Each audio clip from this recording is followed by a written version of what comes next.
வணக்கம், welcome to இல்லத்தரசி கோலம். வாங்க இன்னைக்கு சூப்பரான அழகான ஈஸியான ஒரு கோலம் பார்க்கலாங்க. ரொம்ப ரொம்ப அழகாக இருக்கும். வாசலில் பார்க்கும்போது லட்சணமாக இருந்துச்சுங்க.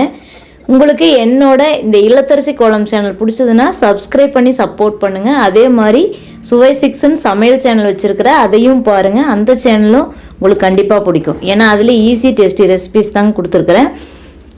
அந்த சேனல் உங்களுக்கு பிடிச்சதுனாலும் சப்ஸ்கிரைப் பண்ணி சப்போர்ட் பண்ணுங்கள். பாருங்கள் இந்த கோலம் எப்படி அழகாக வரப்போகுதுன்னு. ரொம்ப சிம்பிளான கோலம் தாங்க. பாருங்கள் ஃப்ரெண்ட்ஸ், இந்த கோலம் எவ்வளோ அழகாக இருக்குன்னு. வாசலுக்கு லட்சணமாக இருக்குங்க, அம்சமாக இருக்கும். உங்களுக்கு இந்த வீடியோ பிடிச்சதுன்னா ஒரு லைக் கொடுங்க. அதே மாதிரி இந்த இல்லத்தரசி கோலம் சேனல் பிடிச்சதுன்னா சப்ஸ்கிரைப் பண்ணி சப்போர்ட் பண்ணுங்கள். இந்த சேனலில் இதே மாதிரி ஈஸியான கோலங்கள் நிறைய வருங்க. எவ்வளோ சூப்பராக இருக்கு பாருங்க. வாசலுக்கு லட்சணமாக இருந்தது, அம்சமாக இருந்தது. தேங்க்யூ ஃபார் வாட்சிங்.